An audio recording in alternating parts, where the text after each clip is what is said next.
Hello there, everybody. So let's talk about food options for those suffering from Lyme and mold illness. I'm Brooklyn Hannah. I'm a functional health practitioner.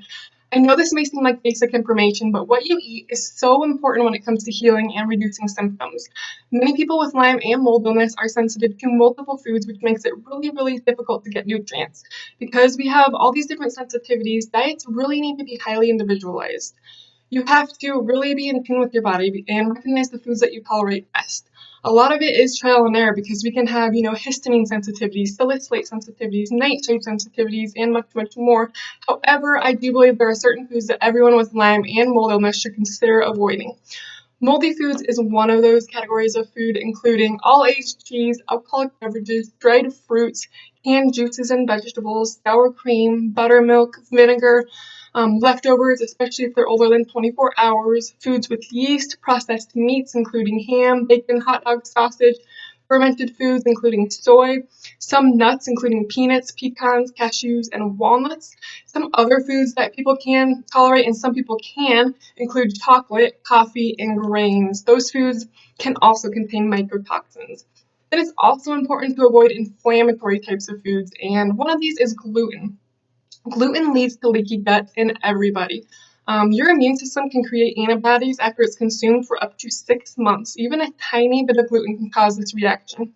That's why it's important to completely avoid it. There really is no 80-20 rule when it comes to gluten. You can't just eat it 20% of the time and avoid it 80% because, it causes this longer-term inflammation. It's found in wheat, barley, rye, and it's often in baked goods and other items with flour. So just be aware of that.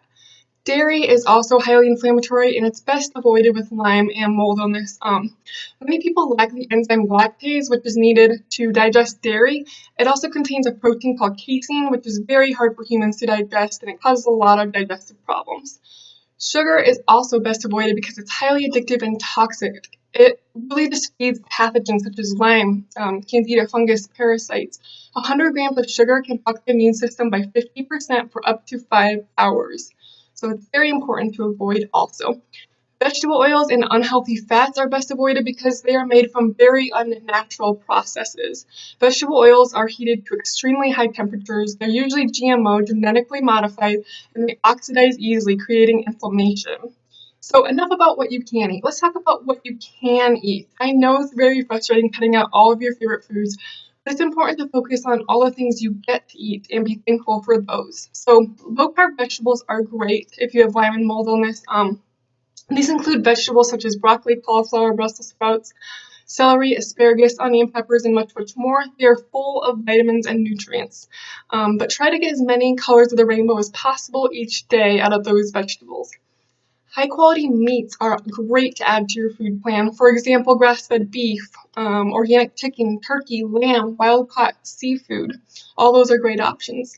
And then healthy fats are so important because fats make up a huge portion of our brain and they're so important for our brain health. Cholesterol and fats are also the precursor to our hormones, such as progesterone, testosterone, estrogen. Example of these includes coconut oil, avocados, grass-fed butter if tolerated. It is dairy, so be aware of that. Ghee, almonds, chia, and flax seeds. And then there's foods that may be tolerated in small amounts, and this includes like low sugar fruits, like berries, green apples, and then starchy vegetables such as sweet potatoes or squash. Gluten-free grains can sometimes be tolerated, such as rice. However, to start, I would try to avoid these and see how you feel just on the lower carb, high fat, high protein diet, because most of my clients seem to do best on that. So just give that a try, and then if you're dying for carbs or whatever, a little bit of sugar, like in berries, then you can add them back in, but I would start just like with a half a cup. Don't overload your system with that because, like I said, sugar really feeds all the bad guys in there. But as a functional health practitioner, I work with a lot of people with Lyme and mold illness known as SIRS. So if you have any questions, feel free to let me know. I offer a free 20-minute consult for those who are interested and committed to getting well. You can sign up for that or just book it at calendly.com/Brooklyn Hannah. That is CALENDLY.com/BROOKLYNHANNA.